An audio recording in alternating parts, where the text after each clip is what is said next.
Bismillahirrahmanirrahim. Today we will start chapter number 2, the basic financial statement के financial statement कौन सी होती हैं, basic financial statement कौन सी होती हैं. Before going to start chapter number 2, हम ऐसा करते हैं कि देख लेते हैं कि लास्ट लेक्चर में हमने क्या क्या चीज़ों को कवर किया. एक इसमें रिवीजन हो जाएगी और वो सारी चीज़ें आपको जो है दोबारा आपके माइंड में आ जाएंगी.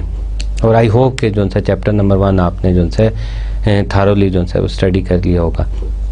एक्चुअली जब हम आपको लेक्चर दे रहे होते हैं तो उसमें हम आपको ऐसी चीज़ें जो है बता रहे होते हैं जिसमें आप थोड़ी सी प्रॉब्लम जो सी है आपको पेश आ रही हो, या अगर आप खुद स्टडी करें तो उसमें आपको प्रॉब्लम पेश आए. तो उसमें से बहुत सारी चीज़ें ऐसी होती हैं जो हम सेल्फ स्टडी के लिए छोड़ देते हैं कि हम एक्सपेक्ट करते हैं कि जब आप लोग बुक को खुद पढ़ें, थारोली पढ़ें, तो आपको वो चीज़ें जो सी है वो समझ आ जाएं. तो इसलिए जब भी लेक्चर ख़त्म किया जाए या जहाँ तक भी लेक्चर किया जाए तो आप उसको जाके घर पे डिटेल जो है वो थारो स्टडी जो है उसमें कर लें. और उसको सम टाइम आप उसको 1 टाइम पढ़ते हैं तो आपको चीज़ें क्लियर नहीं होती, सेकंड टाइम पढ़ते हैं तो वो चीज़ें मोर क्लियर हो जाती हैं. और कुछ चीज़ें ऐसी होती हैं जो प्रीवियस लेक्चर में जो है मिस हो जाती हैं या मैं बताना चाहता हूँ तो मेरे पास टाइम नहीं होता, तो वो नेक्स्ट लेक्चर में जो है हम उसको रिवाइज़ कर लेते हैं. या क्वेश्चन जो है इस किस्म का जहन में आ जाता है तो नेक्स्ट लेक्चर में मोर क्लियर जो है वो हो जाती हैं. प्रीवियस लेक्चर में हमने क्या किया था कि हमने एक ये बात डिस्कस की थी कि ये जो अकाउंटिंग इंफॉर्मेशन है या अकाउंटिंग स्टेटमेंट्स जो सी बनाई जाती हैं, ये स्टेटमेंट्स बनाई जाती हैं for the stakeholders. Stakeholders वो होते हैं जिन्होंने डिसीजन लेना होता है. तो या इन अदर सेंस हम ये भी कह सकते हैं कि ये इंफॉर्मेशन डिसीजंस मेकर्स के लिए बनाई जाती हैं. जब वो स्टेटमेंट्स को देखते हैं तो उसके बाद they are enable to make decision. तो जब वो डिसीजन कर लेते हैं तो उसके बाद क्या होता है कि इकनॉमिक एक्टिविटीज़ जो है वो परफॉर्म की जाती है. तो ये स्टेटमेंट उनको एनेबल करती है किस चीज़ के लिए कि वो डिसीजन ले सकें, पॉजिटिव डिसीजन लें या नेगेटिव लें. पॉजिटिव मीन कि वो क्या करते हैं कि आया कि वो बिज़नेस में और इन्वेस्ट करते हैं या नहीं करते, या क्या होता है कि बिज़नेस से अपने पैसों को वापस निकाल लेते हैं. तो ये इन्फॉर्मेशन बेसिकली जो है डिसीजन मेकर्स के लिए जो है बनाई जाती हैं. सेकंड हमने क्या किया था, टाइप ऑफ बिज़नेस जो है वो स्टडी किए थे. मैं उसको रिपीट कर देता हूँ. 3 टाइप्स ऑफ बिज़नेस जो है वो हमने स्टडी किए थे. मैन्युफैक्चरिंग बिज़नेस था, मर्चेंडाइजिंग बिज़नेस था और सर्विस इंडस्ट्रीज सर्विस बिज़नेस को जो है वो हमने डिस्कस किया था. तो मैन्युफैक्चरिंग बिज़नेस में क्या होता है कि चीज़ें जो सी है वो बनाई जाती हैं. लाइक कोई फैक्ट्री है जो चीज़ें बना रही हैं. फॉर एग्जांपल के टोयोटा की कंपनी है, सुजुकी की कंपनी है, वो क्या कर रही है कि टोयोटा गाड़ियाँ बना रही है, सुजुकी गाड़ियाँ बना रही है, मोटरसाइकिल्स जो सी हैं वो बन रही हैं. या कोई ऐसी कंपनी है लाइक कोका कोला की, पेप्सी की कंपनी है जो बेवरेजेस बना रही हैं. और उसके साथ साथ मतलब इस किस्म की सोनी की कंपनी है लाइक के वो जो है टीवी बनाती हैं और इलेक्ट्रॉनिक इक्विपमेंट्स जो है वो बनाते हैं. तो ये सारी कंपनीज जो सी हैं they are involve in manufacturing business. क्या करते हैं, रॉ मटेरियल जो है वो ख़रीदते हैं, उसको जो है वो सेमी फिनिश या फिनिश प्रोडक्ट में बना के आगे कस्टमर्स को जो है वो सेल कर देते हैं या होल सेलर को सेल करते हैं. उसके बाद हमने पढ़ा था मर्चेंडाइजिंग. मर्चेंडाइजिंग क्या होता है, जिसमें ये जो मैन्युफैक्चरर हैं चीज़ें बना लेते हैं, या तो ये डायरेक्ट जो है कस्टमर को सेल करते हैं या ये आगे मर्चेंडाइज को सेल कर देते हैं. तो मर्चेंडाइज क्या करता है कि जो कस्टमर्स होते हैं वहाँ तक ये चीज़ें जो है वो सप्लाई करता है.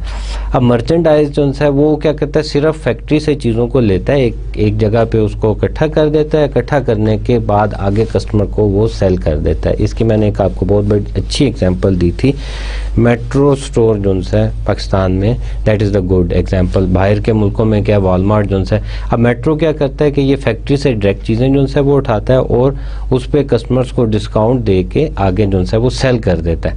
और a large number of product जो है आपको अंडर वन रूफ जो है वो अवेलेबल होती हैं. एक छत के अंदर बहुत सारी चीज़ें जो सी अवेलेबल होती हैं. अगर आपने मेट्रो का विज़िट किया है तो आपको याद आ रहा होगा कि वहाँ से छोटी चीज़ लेके बड़ी से बड़ी चीज़ तक आपको जो है जितनी भी ज़रूरियात ज़िंदगी की चीज़ें जो सी वो अवेलेबल होती हैं. लाइक बुक स्टोर है कि मुख्तलिफ सेकेंड एग्जांपल बुक की ले लेते हैं, बुक स्टोर की ले लेते हैं कि मुख्तलिफ कंपनीज की किताबें जो सी हैं एक जो है वो रूफ के अंदर आपको मिल जाती हैं।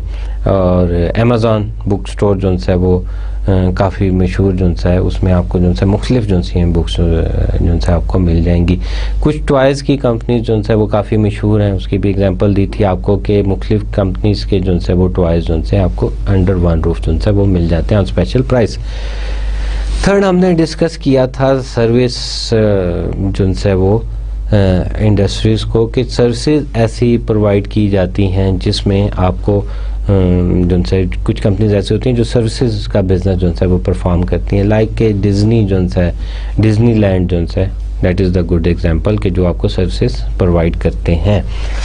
उसके बाद हमने पढ़ा था टाइप ऑफ ऑर्गेनाइजेशन, जिसमें हमने 3 टाइप्स जो है वो पढ़ी थी। पार्टनर सोल प्रोप्राइटरशिप, जिसमें अकेला ऑनर होता है, वो पूरे बिज़नेस को जो है वो परफॉर्म करता है, उसकी लाइबिलिटीज़ जो सी हैं वो अनलिमिटेड होती हैं, रिसोर्सेज उसके पास कम होते हैं, पैसे कम होते हैं, जो उसके पर्सनल पैसे होते हैं वही उस बिज़नेस में जो है वो लगा सकता है, लेकिन उसके पास फ्रीडम होता है कि वो बिज़नेस को जिस तरह चाहे मैनेज कर सकता है, उस पर किसी जो है उसकी पाबंदी नहीं आती, किसी और बंदे की पाबंदी नहीं होती, वो अकेला ऑनर होता है, इंडिपेंडेंटली जो है उस बिज़नेस को रन कर रहा होता है। लेकिन वन बिग डिसएडवांटेज जो है, बल्कि 2 बड़े डिसएडवांटेज कौन कौन से होते हैं, एक तो ये होता है कि जो है उसकी लाइबिलिटीज़ जो सी हैं दैट इज़ अनलिमिटेड, और दूसरा जो फंडिंग होती है दैट इज़ लिमिटेड।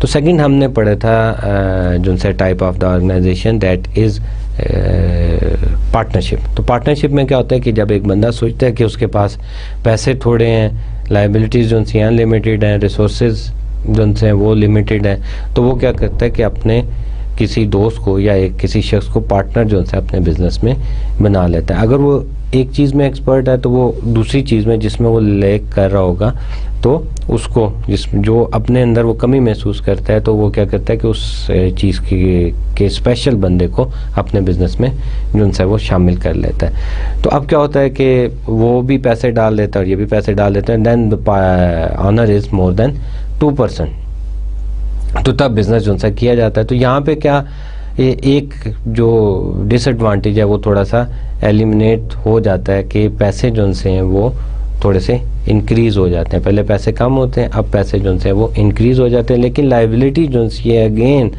वो जो है अनलिमिटेड होती है कि इन केस के बिज़नेस को लॉस हो जाता है तो क्या होता है कि जितना भी उनके पर्सनल प्रॉपर्टी है वो भी सेल की जाएगी और बिज़नेस के लॉस को पूरा करने के लिए।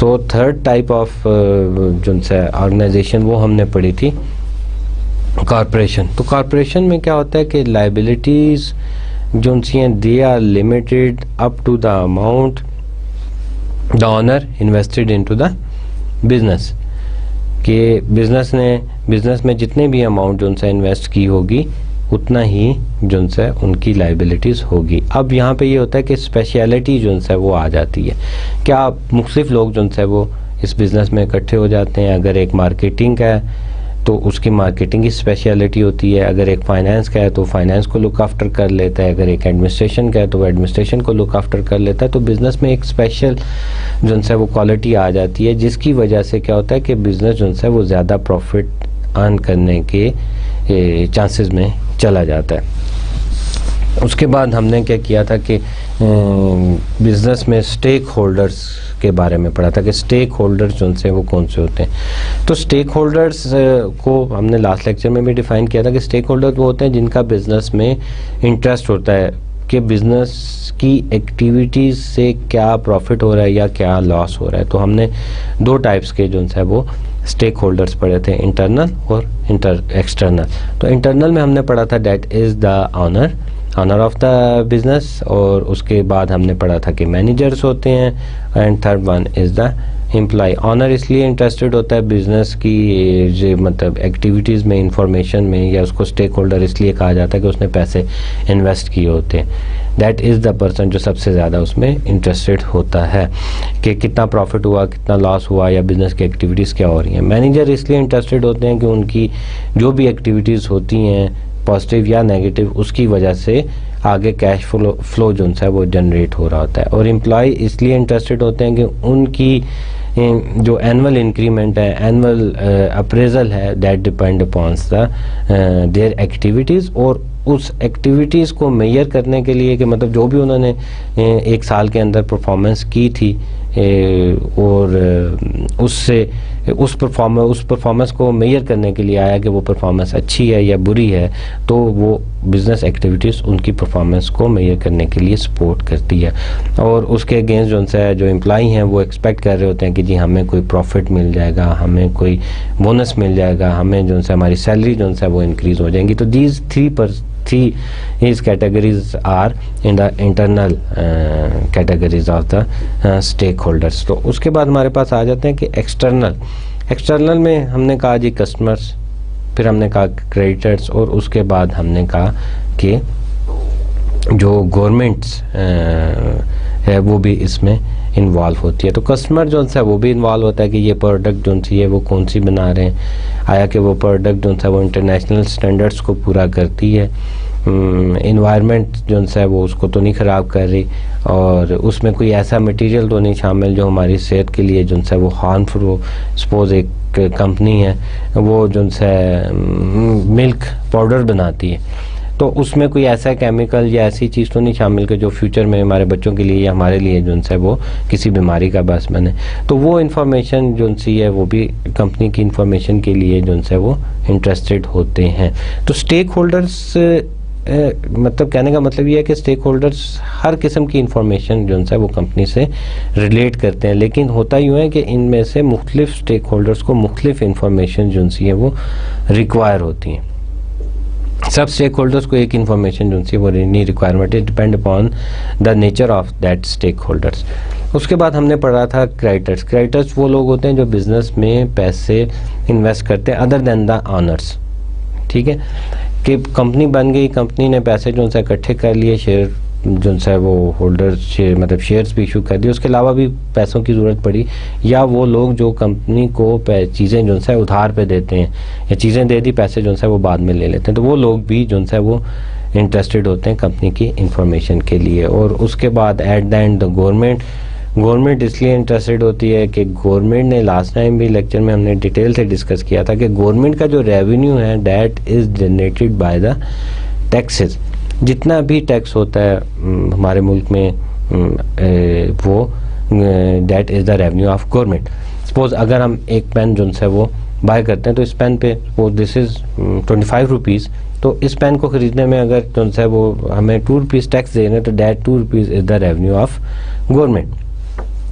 तो जितनी भी मैन्युफैक्चरिंग होती है, जितनी भी चीज़ें बनती हैं, जैसे हमने पढ़ा था कि type of the business manufacturing, merchandising और सर्विसेज, तो हर टाइप के बिज़नेस पे वो टैक्स लगता है। और गवर्नमेंट देखता है कि कितनी एक्टिविटीज़ वो जनरेट हुई हैं, उस पर कितना इन्होंने अर्निंग की और कितना टैक्स वो लगना चाहिए, और हमारे पास कितने पैसे वो आ रहे हैं। उसके अलावा गवर्नमेंट ये भी ऑब्ज़र्व करती है कि ये किसी अनलॉफुल एक्टिविटीज़ में तो नहीं इन्वॉल्व हुए, कोई ऐसी activities that is forbidden for by the government, के गवर्नमेंट ने उस पर बैन लगाया हो। लाइक पाकिस्तान में वो सपोज की जी शराब बनाने पे पाबंदी लगाई होती है, तो ऐसी किसी एक्टिविटीज़ पे तो नहीं, या कोई गन या वेपन विदाउट लाइसेंस वो बना रहे हैं, तो गवर्नमेंट ये भी चेक करती है। उसके अलावा गवर्नमेंट ये भी देखती है कि यार ये जो काम कर रहे हैं इससे इन्वायरमेंट में तो नहीं कोई इफेक्ट्स आ रहा। चाइल्ड लेबर को भी ऑब्ज़र्व करती है कि चाइल्ड लेबर वो भी इसमें इन्वॉल्व नहीं हो रही। तो स्टेक होल्डर्स इंटरनल और एक्सटर्नल मैंने लास्ट टाइम हमने वो पढ़े थे। उसके बाद हमारे पास आया था कि जी अकाउंटिंग इंफॉर्मेशंस की कितनी टाइप्स होती हैं, उसमें हमने पढ़ा था फाइनेंशियल अकाउंटिंग पढ़ा था, मैनेजरियल अकाउंटिंग पढ़ा था, टैक्स अकाउंटिंग काफ़ी डिटेल से हमने पढ़ा था कि फाइनेंशियल अकाउंटिंग इंफॉर्मेशन किस लिए की जाती है, मैनेजरियल अकाउंटिंग इंफॉर्मेशन किस लिए की जाती है, और टैक्स अकाउंटिंग किस लिए की जाती हैं। एंड देन हमने फिर पढ़ा था कि बिज़नेस एक्टिविटीज़ हैं, टाइप ऑफ बिज़नेस एक्टिविटीज़ कौन कौन सी होती हैं। एक उसमें फाइनेंसिंग थी, एक इन्वेस्टिंग थी और एक ऑपरेटिंग थी।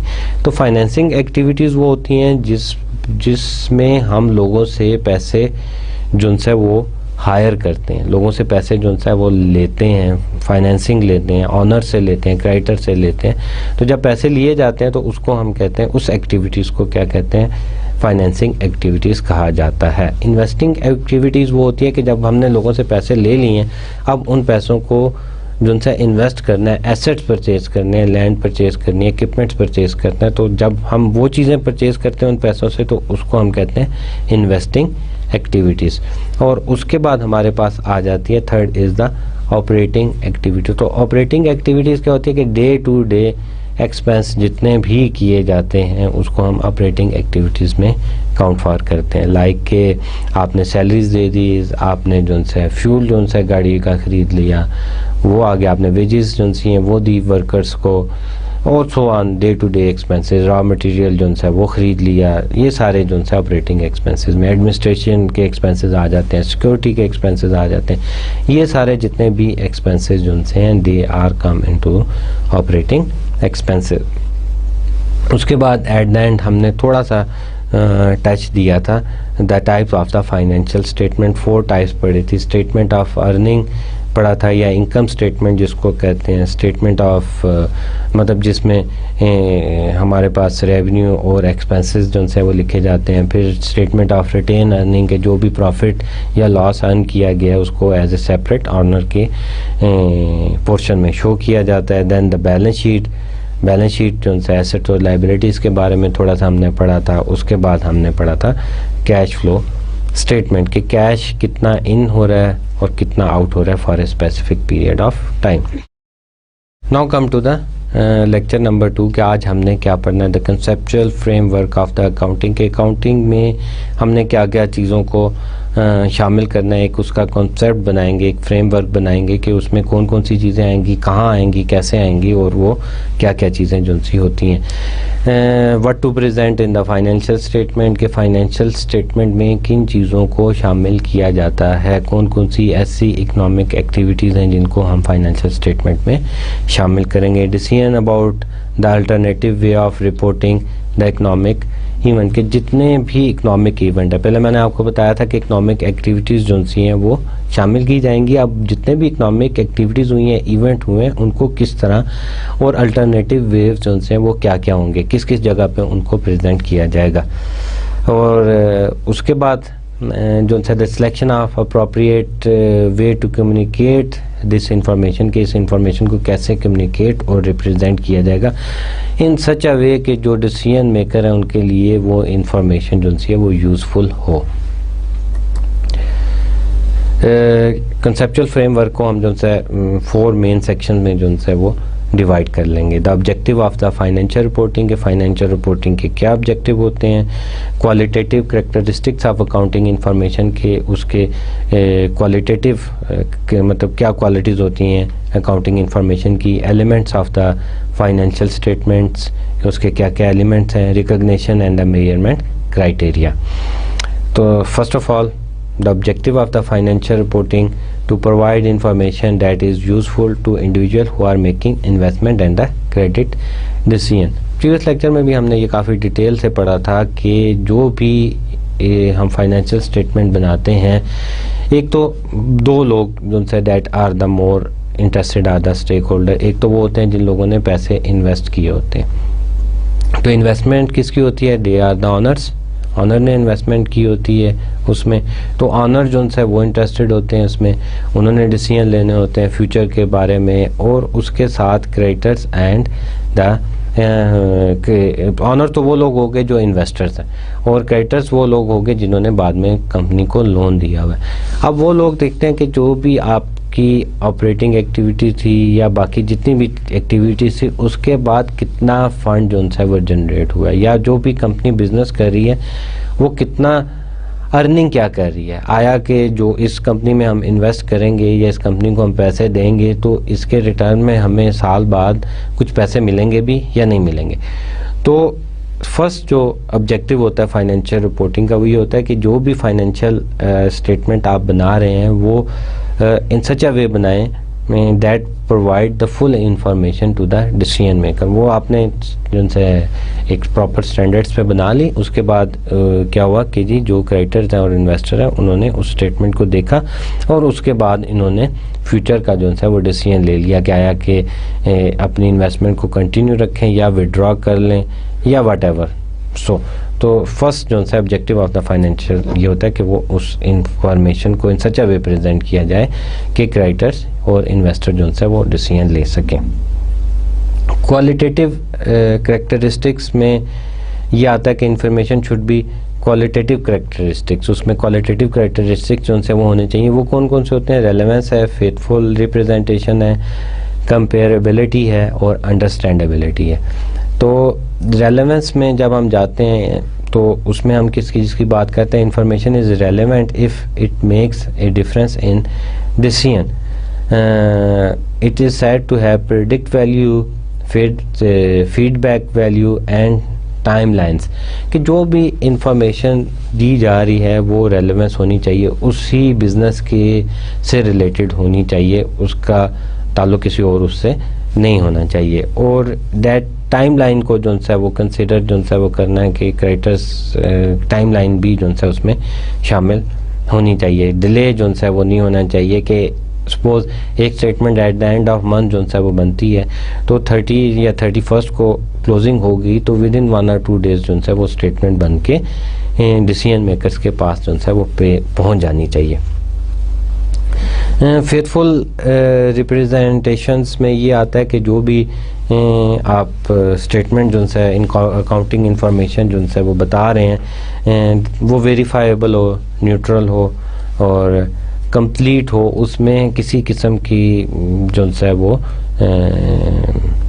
मतलब एक एक्टिविटी जो अभी परफॉर्म की जा रही है जिसको हम कह सकते हैं कि ये इकोनॉमिक एक्टिविटी है, लाइक एक लैंड, पीस ऑफ लैंड जो है वो ख़रीदा जा रहा है तो अभी वो प्रोसेस में, अभी तक वो जो है पीस ऑफ लैंड जो है वो नहीं ख़रीदा गया। आप जाके ज़मीन देख रहे हैं, ज़मीन देखने के बाद आप ये कर रहे हैं क्या कि वो वहाँ पे हमारे लिए यूज़फुल होगी वो लैंड के नहीं होगी, और उसके बाद आप जो से उनके ऑनर से मिलते हैं, देन आपकी नेगोशिएशन होती है। तो suppose this process start in the month of January, तो जनवरी में ये प्रोसेस स्टार्ट हुआ, तो जनवरी में आप अपनी बैलेंस शीट में लैंड को नहीं शो कर सकते अनलेस कि वो लैंड आपने जो है वो ख़रीद ना ली हो। तो इसलिए जो भी इंफॉर्मेशन आप बता रहे हैं वो वेरीफाइबल हो, न्यूट्रल हो और कंप्लीट हो, उसमें कोई जो है वो मतलब उसका कहने का मतलब ये है कि उसमें ये नहीं होना चाहिए कि वो शॉर्ट इंफॉर्मेशन हो कि जिससे डिसीजन मेकर्स को डिसीजन लेने में प्रॉब्लम आ रही हो। कंपेरेबल हो, कंपेरेबल में ये होता है कि जो भी इंफॉर्मेशन आप प्रोवाइड कर रहे हैं फाइनेंशियल रिपोर्टिंग में तो that can be comparable in 2 senses के भी, अगर same industry suppose textile industry की आपके पास बैलेंस शीट है या कोई फाइनेंशियल रिपोर्टिंग आप कर रहे हैं तो that can be comparable with same textile industry. तो एक सेम पैटर्न जो है वो अडॉप्ट किया गया है और सेम पैटर्न से जो है वो बनाई गई हो, या फिर ऐसा होना चाहिए कि वो फाइनेंशियल स्टेटमेंट जो सी है ये ना हो कि आप पिछले जो से ईयर्स में कोई और मेथडोलॉजी यूज़ कर रहे हैं, इस ईयर में कोई और मेथडोलॉजी यूज़ कर रहे हैं, तो तब जो है डिसीजन मेकर को, स्टेक होल्डर्स को अंडरस्टैंड करने में जो है इसको काफ़ी प्रॉब्लम जो है वो पेश आती है।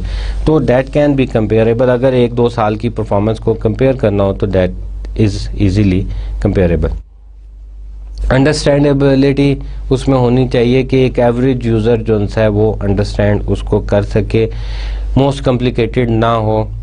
जो डिसीजन मेकर हैं में भी सम टाइम जो है वो इतने पढ़े लिखे नहीं होते तो वो जस्ट कुछ चीज़ों को देख के जो है वो अंदाज़ा लगाते हैं कि ठीक है हम इसमें इन्वेस्टमेंट करने के लिए तैयार हैं। तो अगर वो ज़्यादा जो है वो हो तो उसमें जो है ज़्यादा कॉम्प्लिकेटेड होगी तो डिसीजन मेकर के लिए जो है वो प्रॉब्लम आएगी।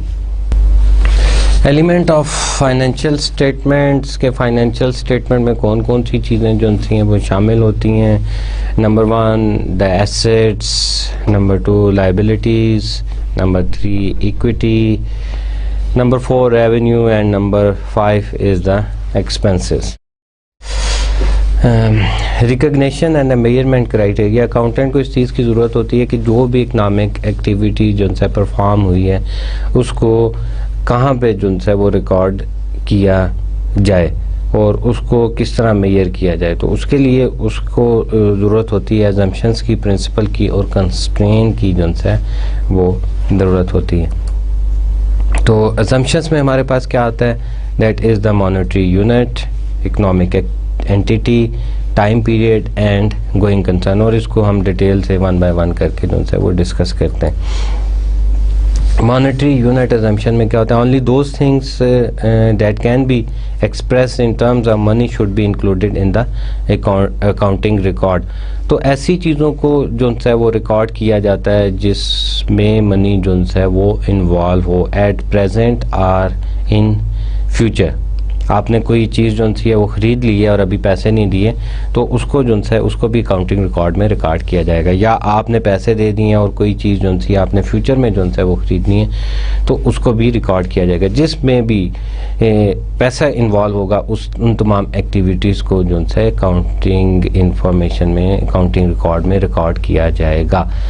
आपकी मुलाकात किसी दोस्त से हुई है, ऐसी एक्टिविटीज़ को जो है वो अकाउंटिंग रिकॉर्ड में रिकॉर्ड नहीं किया जाएगा। या दो कंपनीज़ के चीफ एग्जीक्यूटिव आपस में मिले हैं और उसको जो है वो रिकॉर्ड नहीं किया जाएगा। कोई भी ऐसी एक्टिविटी जिसमें मनी इन्वॉल्व हो। हाँ, अगर वो दोनों किसी होटल में मिले हैं, वहाँ पे कोई खर्चा हुआ है और उन दोनों ने कोई एग्रीमेंट किया है, तो उस खर्चे को जो है वो रिकॉर्ड किया जा सकेगा और उस एग्रीमेंट को रिकॉर्ड नहीं किया जाएगा, लेकिन डिटेल्स में लिख दिया जाएगा।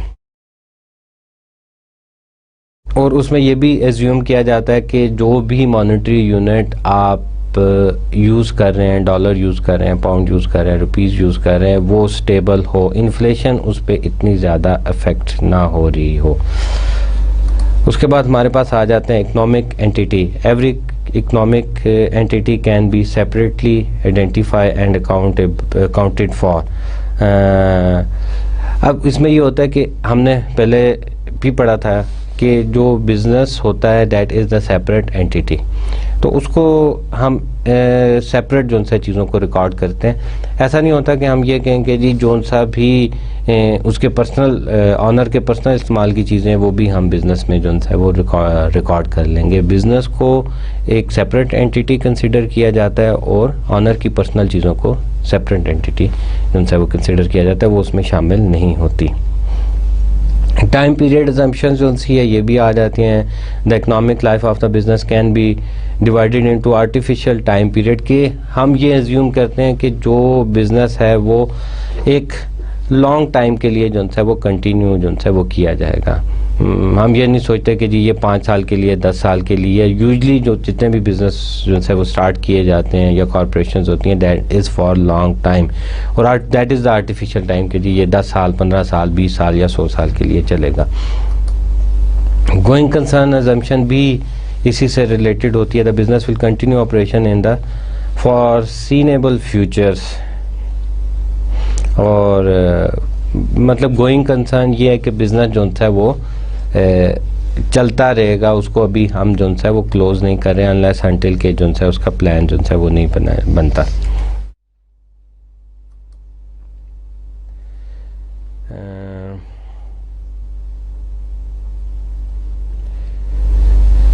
अब हम जो है वो फाइनेंशियल स्टेटमेंट के इंट्रोडक्शन की साइड पे जाते हैं कि फाइनेंशियल स्टेटमेंट जो है वो होती क्या है। लास्ट लेक्चर में भी हमने थोड़ा सा इसमें जो है वो वर्किंग की थी कि आपको बताया था कि फाइनेंशियल स्टेटमेंट्स होती क्या हैं और कौन कौन सी चीज़ें कहाँ पे आती हैं।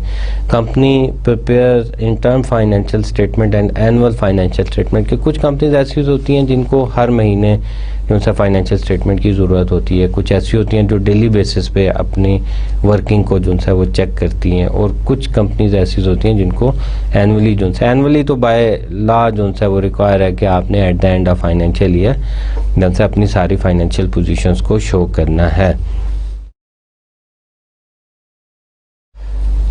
सबसे पहले जो हमारे पास आती हैं financial statement, basically there are 3 types of the financial statements: balance sheet, income statement and statement of cash flow.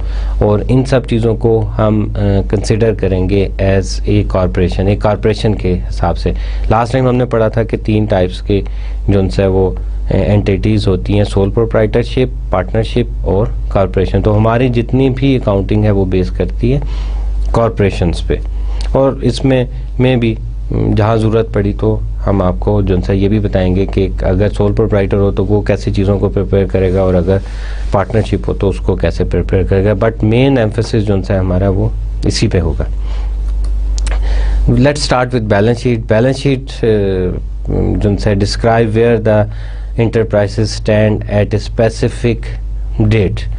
मतलब ये आपको क्या कहते हैं, कॉरपोरेशन के एसेट्स, लायबिलिटी और ऑनर इक्विटी के बारे में बताती है, और बताती है कि कंपनी की जो फाइनेंशियल पोजीशन है ये एक स्पेसिफिक डेट पे क्या है, इसके रिसोर्सेज क्या हैं, इसने ये रिसोर्सेज जो उनसे ओन किए हुए हैं एक ऑर्गेनाइजेशन ने, इसमें से कितने कितने लोगों को वापस करने और ऑनर के पैसे कितने हैं। उसके बाद हमारे पास आ जाती है इनकम स्टेटमेंट। ये शो करती है revenue and expenses for designated period के कितना जो सा आपके एक्सपेंस हुए हैं और कितना आपने रेवेन्यू जो है वो जनरेट किया, या रेवेन्यू कितना जनरेट किया और उस रेवेन्यू के अगेंस्ट आपने कितने ज़्यादा एक्सपेंसेस किए for a specific period of time. जो भी स्टेटमेंट बनाई जाती है, सपोज अगर मे भी बैलेंस शीट अगर हम बना रहे हैं तो मंथली भी बन सकती है, 6 मंथ की भी बन सकती है, क्वार्टरली भी बन सकती है और एनुअली भी बन सकती है। तो उस पर स्पेसिफिक पीरियड ऑफ टाइम लिखा होता है कि जी ये 3 महीने की है, या एट द एंड ऑफ 31 दिसंबर को एंड हुई है, या जो है 30 जून को जो है वो एंड हो रही है। तो एक स्पेसिफिक डेट पे जो है वो मेंशन की जाती है। तो हमारे पास जो आया कि जी रेवेन्यू जो है ज्वाइन होता है वो कैश जो है पॉजिटिव कैश को शो करता है कि हमारे पास कैश जो है वो कंपनी के अंदर आ रहा है, और आउट जितना भी खर्चा होता है वो नेगेटिव को शो करता है कि हमारे पास से खर्चा जो है वो जा रहा है। एंड इधर in the past, present or the future. मैंने आपसे पहले भी बात की थी कि होता यूँ है कि सम टाइम आप क्या करते हैं कि एक गाड़ी जो से आपने ख़रीद लिया, वो गाड़ी आपने बैंक से क्या किया कि लीज़ करवा ली, राइट। अब आपके पास गाड़ी आ गई है और गाड़ी की किस्तें आप देते जा रहे हैं, तो गाड़ी तो आपने पहले ले ली है, तो गाड़ी तो आपके पास पहले आई, और उसके बाद जो आप किस्तें देते जा रहे हैं वो आपकी पेमेंट जो है कैश आउटफ्लो होता जा रहा है। तो एक्टिविटी कब हुई थी, that is in the past, लेकिन जो आप उसकी पेमेंट दे रहे हैं that is now at present. या फिर समटाइम ये होता है कि अच्छा आज आपने कोई चीज़ ले ली और फ्यूचर में, या आज आपने कोई पेमेंट कर दी और फ्यूचर में आपके पास वो चीज़ जो है वो आएगी, या डिलीवरी उसकी लेट है। सम टाइम आप क्या होता है बाहर से इंपोर्ट कर रहे हैं तो यू हैव टू पे अर्ली, आप पहले पेमेंट कर देते हैं और आपको चीज़ें जो हैं वो बाद में मिलती हैं। तो जो भी कैश आप अब पे कर रहे हैं या आपने पहले कर दिया है या उस टाइम पीरियड से रिलेटेड है, वो हमारा इनकम स्टेटमेंट में आता है। नेट इनकम और लॉसेस होता यूँ है कि जो भी आपकी इनकम है अगर खर्चे उससे ज़्यादा हो जाते हैं तो आपका लॉस कंसिडर किया जाता है, और अगर आपकी इनकम जो सी है वो ज़्यादा है और आपके खर्चे कम है तो वो आपका प्रॉफिट कंसिडर किया जाएगा। आई रिपीट इट कि अगर आपके इनकम जो सी है वो ज़्यादा है, सपोज़ आपकी इनकम जो सी है वो $10,000 है या 10,000 रुपीज़ है, और आपके एक्सपेंसेस जो से वो 5,000 के हैं, तो 5,000 रुपीज़ इज़ योर इनकम। और अगेन अगर यही एज्यूम कर लें कि आपकी इनकम 10,000 है और 12,000 आपके एक्सपेंसेस हैं for a specific period of time, तो हम ये कहेंगे कि जो 2,000 है that is the loss of the business for a specific period of time. उसके बाद हमारे पास आ जाती है स्टेटमेंट ऑफ कैश फ्लो। ये क्या शो करती है कि जितना भी कैश इन हुआ है या आउट हुआ है, ये चेंज जो कैश फ्लो में आती है during a designated period of time के कैश में कितनी भी जो मतलब जो भी एक्टिविटीज़ जो सी हैं आपने की हैं जिससे कैश में चेंज आया है वो स्टेटमेंट ऑफ कैश फ्लो आपको बताती है। अब एक क्वेश्चन ये जो से उठता है कि इनकम स्टेटमेंट जो है वो भी हमें बता रही है कि जी जो है हमारे पास रेवेन्यू क्या था और एक्सपेंस जो है वो क्या हुआ है, और स्टेटमेंट ऑफ कैश फ्लो भी यही बता रही है कि कैश कितना चेंज हुआ है। तो आगे जाके जब हम ये स्टेटमेंट्स बनाएंगे तो it will more clear to you कि इन दोनों में जो है वो डिफरेंस क्या है। The concept of business entity, जैसे हमने पहले बात की थी कि बिजनेस एंटिटी होती क्या है, that is business entity is a separate from the person affairs of the honours. ऐसा नहीं होता कि एक बंदा बिजनेस स्टार्ट कर रहा है तो वो क्या करे कि जी ठीक है, जब उसको दिल किया अपनी सैलरी के अलावा अकाउंट्स में गए पैसे निकाल लिए, बेगम का दिल किया बेगम के लिए पैसे निकाल लिए, बच्चों का दिल किया बच्चों के लिए पैसे निकाल लिए। नहीं, इस तरह पॉसिबल नहीं होता। बिज़नेस के जो पैसे हैं वो बिज़नेस के लिए इस्तेमाल होते हैं और जो उसकी ऑनर की सैलरी होगी वो उसके पर्सनल यूज़ के लिए इस्तेमाल होगी। और सेपरेट एंटिटी का ये है कि इसको एक लीगल स्टेटस हासिल होता है। अगर कोई बंदा जो उनसे सू करना चाहता है बिज़नेस पे तो वो ऑनर पे सू नहीं करेगा, वो बिज़नेस पे सू करेगा। और इसी तरह पाकिस्तान में भी अगर किसी कंपनी पे भी सू करना होता है तो वो कंपनी पे सू किया जाता है। इसको हम ये भी कहते हैं कि this is an artificial person. ये आर्टिफिशियल पर्सन होता है जो कंपनी ऑर्डिनेंस 1984 के तहत पाकिस्तान में जो है वो बनाया जाता है और उस पर जितने भी एक्टिविटीज़ होती हैं वो उस आर्टिफिशियल पर्सन की परफॉर्म की जाती हैं। ऑल दो के ऑनर्स होते हैं, उन्होंने इन्वेस्टमेंट की होती हैं, जैसे हमने लास्ट लेक्चर में भी पढ़ा था कि उसकी लाइबिलिटीज़ जो सी हैं they are limited up to the amount they are invested in the business. ऐसा नहीं होता कि जी उसकी पर्सनल प्रॉपर्टी, सपोज एक 4 लोग हैं उन्होंने एक कॉरपोरेशन बनाई है, 10 लोग हैं उन्होंने एक जो सा कॉरपोरेशन बना ली, एक कंपनी बना ली और 10 लोगों ने ही 1-1 लाख रुपए इन्वेस्ट किए और 10 लाख रुपए से बिजनेस स्टार्ट कर दिया 1 मिलियन से। अब बिज़नेस चल रहा था, उनकी लाइबिलिटीज़ इतनी ज़्यादा हो गई कि उनको बिज़नेस जो है वो ख़त्म करना पड़ा। अब जब बिज़नेस ख़त्म कर रहे हैं तो अब उन लोगों की, वो जो 10 लोग जिन्होंने बिज़नेस मिलकर स्टार्ट किया था, उनकी लाइबिलिटीज़ वो 10 लाख रुपए तक महदूद रहेगी। ऐसा नहीं होगा कि उनकी गाड़ियाँ, पर्सनल चीज़ें जो सी हैं उसको भी सेल कर दिया जाए, क्योंकि it is the responsibility of the creditors जो उसमें पैसे इन्वेस्ट कर रहे हैं तो वो फाइनेंशियल स्टेटमेंट्स को देख के ही इन्वेस्ट करते हैं ना। तो ये उसकी रिस्पॉन्सिबिलिटी होती है कि वो फाइनेंशियल स्टेटमेंट को देखे और उनको उतने पैसे जो है वो दे सके। अगर वो उसको नहीं एनालाइज कर सका, उसको नहीं पढ़ सका, तो इसका मतलब ये हुआ कि गलती जो सी है वो इन्वेस्टर की है या क्रेडिटर्स की है कि जो पैसे दे रहा है, ठीक है, क्रेडिटर्स की गलती है क्योंकि उसने गलत जो है वो परसीव किया है। तो आई होप कि ये आपको जो है बिजनेस एंटिटी, आर्टिफिशियल पर्सन जो है वो क्लियर हो जाएगा। अब हम जो है स्टार्ट लेते हैं the statement of financial position. Previous में देखें कि जी हमने देखा था जो है वेगा बॉन्ड ट्रेवल एजेंसी जो है उसी की हम जो है क्या कर रहे हैं कि financial statement of financial position को देखते हैं। सबसे ऊपर आपने जो है वो लिखा है कि जी वेगा बॉन्ड ट्रेवल एजेंसीज, उसके बाद बैलेंस शीट और दिसंबर 31, 2002। तो इसमें अगर हम ये देखें कि जी हमारे पास 2 साइड्स आती हैं, एसेट्स और लाइबिलिटीज़ की और ऑनर इक्विटी की। तो इसका मतलब है कि इसके कंपोनेंट्स जो हैं वो 3 मेजर कंपोनेंट्स आते हैं और जिसमें सब हेड जो है हमारे पास आ जाते हैं। और आप ये भी देखें कि जो है बैलेंस शीट जो है वो बराबर है, that is assets are 300,000 and liabilities are 300,000। तो एसेट्स को देखते हैं कि एसेट्स क्या होते हैं। Assets are the economic resources that are owned by the business and are expected to provide the positive future cash flow. अब ये वो इकोनॉमिक रिसोर्सेज होते हैं जिसको यूटिलाइज करने के बाद बिजनेस जो है वो इनकम या रेवेन्यू जो है वो जनरेट करता है। अगर आप देखें तो इसमें हमारे पास क्या आ रहा है, सप्लाईज आ रही हैं, लैंड आ रहा है, बिल्डिंग आ रही है। तो बिल्डिंग को यूटिलाइज करते हैं, लैंड को यूटिलाइज करते हैं, ऑफिस इक्विपमेंट को यूटिलाइज करते हैं, सप्लाईज जो इन सब चीज़ों को यूटिलाइज किया जाता है, कैश को यूटिलाइज किया जाता है और इससे जो है इनकम जनरेट की जाती है। फ्यूचर में एक्सपेक्ट किया जाता है कि ये सारी चीज़ें अगर प्रॉपरली यूटिलाइज होंगी तो ये इनकम जनरेट करेंगी। इसमें एसेट्स के जो है 4 प्रिंसिपल जो हैं वो आते हैं। कॉस्ट प्रिंसिपल आता है, गोइंग कंसर्न एग्जम्पशंस आती हैं, ऑब्जेक्टिविटी प्रिंसिपल आता है और स्टेबल डॉलर एग्जम्पशंस आती हैं। तो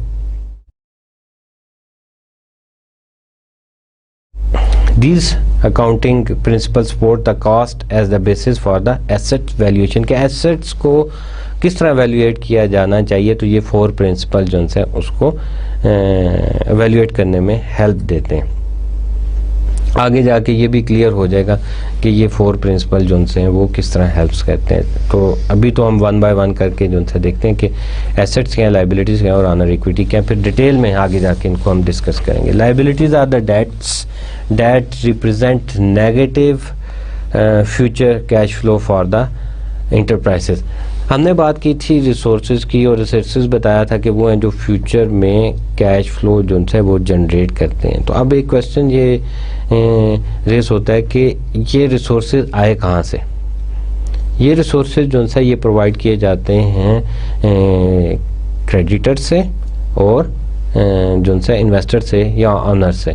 तो जो क्रेडिटर्स होते हैं वो that are the liability of the business, तो उसको हम कहते हैं कि these are the debts of the business, कि फ्यूचर में इन ये जो रिसोर्सेज हमने खरीदे थे इन लोगों के हमने पैसे वापस करने हैं।